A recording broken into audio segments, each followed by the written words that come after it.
یہ بات ہندوستان بہت عرصے سے کر رہا ہے۔ وہ کہتے ہیں یار ہم نے نہیں کرنا، ہم مطلب ہماری جو پریورٹیز ہے دنیا میں وہ اور ہیں، اب وہ چیز نہیں رہی۔ آج سے شاید 10 سال پہلے یہ ہوتا تھا، 7-8 سال پہلے یا 5 سال پہلے تک یہ ہوتا رہا ہوگا، but right now the policy change by the Hindustan, اور انہوں نے اپنی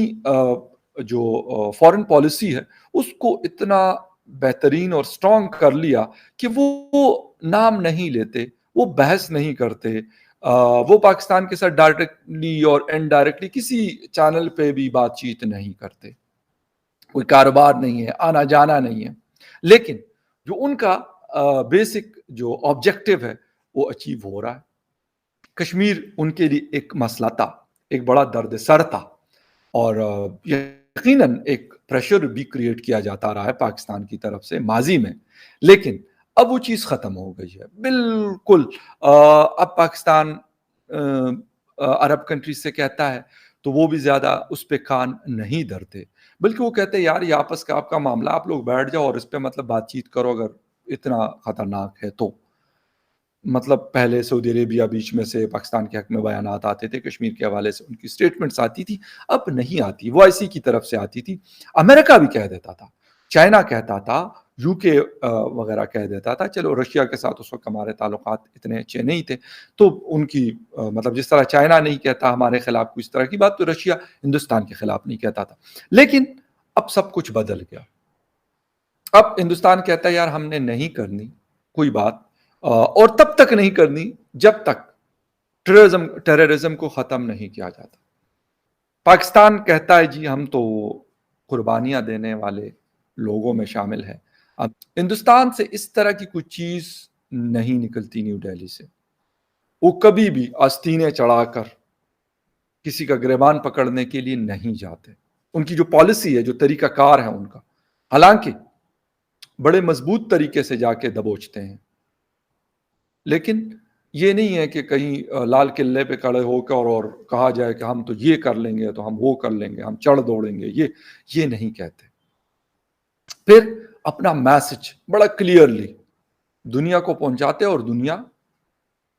اس کا یقین کرتی ہے، ٹرسٹ کرتی ہے اور اس بات کے ساتھ کڑی ہوتی ہے۔ اچھا، ہمارے ہاں بلاول کے اوپر مجھے کوئی ڈاؤٹ نہیں ہے، ہی از اے ینگ جینٹل مین، تگڑا لڑکا ہے بالکل، اس میں کوئی شک نہیں ہے، اور ایک اچھی پوزیشن اس کو ملی ہے، میں کہتا ہوں وہ ڈیزرو کرتا تھا اس پوزیشن کے لیے۔ لیکن ہمارا مسئلہ صرف یہ نہیں ہے کہ بلاول بھٹو صاحب بہت قابل ہیں یا ایسا ہو کہ وہ کم کہہ کہ نہیں جی وہ قابل نہیں ہے، ایسا بالکل نہیں ہے، قابل ہے، but the thing is back ground میں جو بیک پہ ان کے کنٹری ہے یعنی پاکستان،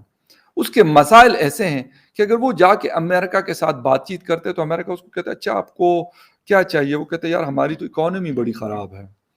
ہمارے پاس یہ مسئلہ ہے، ہمارے پاس بجلی نہیں ہے، اس کے لیے ہمیں سپورٹ کر لو، کہتے ہیں اچھا یار ہم دیکھتے ہیں۔ اگر وہ جاتے ہیں اور وہ کہتے ہیں یار ہمیں کام کرنا ہے آپس میں جس طرح ہندوستان کرتا ہے، تو پھر کیا چیز ہو سکتی ہے؟ پھر یہ ہو سکتا ہے کہ وہ کہیں گے اوکے یار فائن،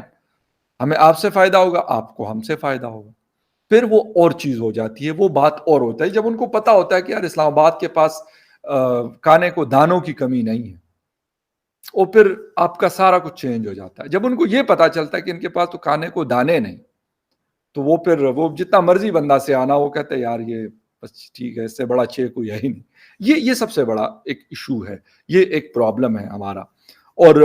انفارچونیٹلی جو لاسٹ 4 سال پاکستان کے ساتھ جو کیا گیا اس سے یہ کام مزید مشکل ہوا، سی پیک ڈی ریل ہوا، اور بہت سارے جو پروجیکٹ چل رہے تھے اور کوئی نہیں کر رہا تھا، لیکن چلو چائنا جیسے بھی تھا مشکل اور زیادہ مارک اپ اور یہ ساری چیزیں ہیں، لیکن چلو کچھ نہ کچھ چل رہا تھا، کوئی موٹر ویز یہ چھوٹا موٹا کام چل رہا تھا، وہ مکمل طور پہ ختم ہوا۔ پھر ہم ایک آئسولیشن والی پوزیشن پہ چلے گئے، سعودی عربیہ ہم سے ناراض، ایران، ٹرکی، ملیشیا، ہندوستان، امریکہ، یورپ، مطلب جس کا نام لے وہ سارے کے سارے لوگ ناراض۔ اب ان کو دوبارہ کرنا یہ ایک لمبا اور مشکل پروسیس ہے۔ اس کے ساتھ ساتھ ہماری اکانومی مضبوط ہوگی تو یہ چیزیں پاسبل ہوگی۔ جے شنکر صاحب بڑے قابل آدمی ہے، لیکن اس کے بیک پہ دہلی کے پاس جیب میں پیسہ بھی بڑا ہے، ان کو یہ فکر نہیں ہوتی کہ یار امریکہ ناراض ہوگا تو ہمیں کہے گا اچھا آپ کو $1 ارب نہیں چاہیے، ہم آپ کا بند کر دیں گے. یہ ٹینشن اس کو نہیں ہوتی. تو اس لیے ان کی فورن پالیسی، وہ رشیا سے تیل خریدتا ہے اور امریکہ کو کہتا ہے بھائی آپ کے ساتھ ہمارا اپنا حساب کتاب ہے لیکن رشیا کے ساتھ ہمارا اپنی دوستی ہے. امریکہ مجبور ہوتا ہے اور وہ کہتا ہے اچھا یار ٹھیک ہے، وہ پابندیاں لگاتا ہے لیکن ہندوستان کے خلاف نہیں لگا سکتا. اس کو پتا ہے کہ اس وقت ہندوستان ان کی ایک مجبوری بھی ہے. وہ ان کی بڑی پاپولیشن، ایک بڑی اکانومی، ایک بڑی مارکیٹ، یہ ان کو پتا ہے. ان کو یہ بھی پتا ہے کہ بھائی ان کے لوگ، اسکلڈ لوگ ہمارے ہاں آ رہے ہیں ملک میں، اور بڑی بڑی کمپنیز کے سی او بیٹھے ہوئے ہیں. دوسری بات، وہاں پہ جا کے ان کی کمپنیز، امریکن کمپنیز جا کے انویسٹ کرتی ہے. دوسری بڑی چیز، بہت بڑا ویپن خریدنے والی مارکیٹ ہے دنیا کی. ہر ملک کی نظریں ہوتی ہے کہ یار 75 سے 78 بلین ڈالر کا weapon, it's not a joke. تو یہ جب خریدتا ہے تو وہ لازمی بات ہے جرمنی کے بھی، مطلب جسے کہتے ہیں منہ سے رالٹا پک رہی ہوتی ہے، یو کے کی بھی، رشیا کی بھی اور امریکہ کی